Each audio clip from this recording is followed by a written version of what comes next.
The following program contains mature subject matter. Viewer discretion is advised.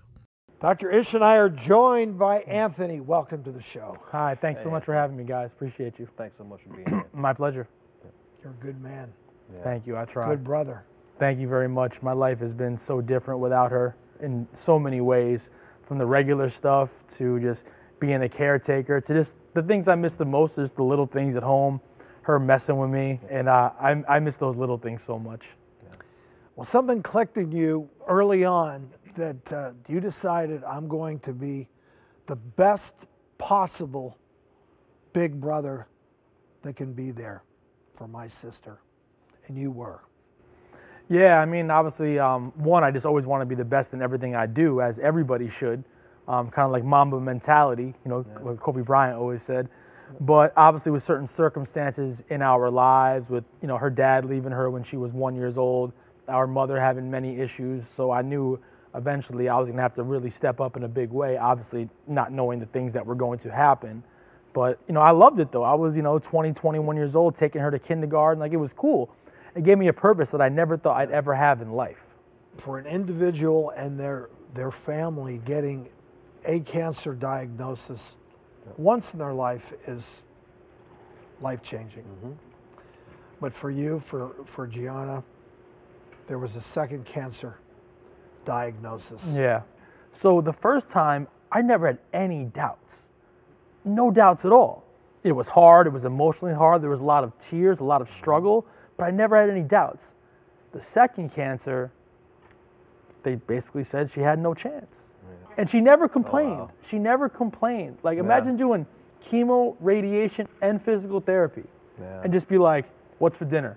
Like, that's how she was. Like, she was absolutely an incredible human. And to put up with me every single day. I mean, like, sometimes that's not exactly easy to do. Well, that was y'all's motto, right? Exactly. You never quit. Never quit. And if you look at a picture for when she got done with radiation, she's wearing a purple hoodie that said, "Quitting is not an option." Yeah. Did she ever talk about death? No. And it was something I had thought about, especially when she was still super good mentally. Like, should I bring it up? And I said to myself, if she brings it up, we'll talk about it. What would I want for a celebration, this, that. And then I thought to myself, well, like, I remember my grandmother, right? She passed away at 84 years old. And she was like, when I go, the papers for the apartment in this drawer, that, this. Like, she's 20 years old. There's nothing to handle. So we never talked about it. We just lived, and we made every single moment count. What were the days immediately after her passing like? Straight devastation. I still feel the same way now as I did a year and a few months ago. My pain, it might even be worse now than it was a year ago, but I choose worse to. How? Because now we're living again, right? So we're doing the things we love, whether it's sporting events, concerts, this, that.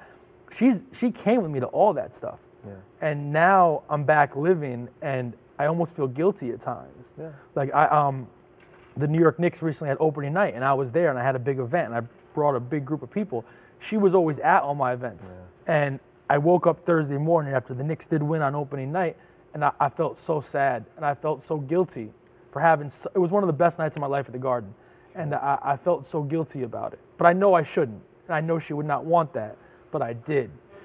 Anthony, tell us about your mother. I know she's part of this story. Yeah, she is. Where is she now? How's she doing? She lives about 15 minutes from me. Her and I have been a lot cooler since G passed. My mother and I met for a cup of coffee. We went to a coffee shop, and we were chatting, and out the blue, she starts crying. She's like, "Anthony, I got to tell you something." I was like, "What's up?" And she said, "I've never told you this, but thank you for all that you did. She said, quote, "I didn't have the mental capacity to do any of that, and you're the definition of a man." She said, "I know Gianna loved me, but to her, you were God." And her doing that meant a lot to me.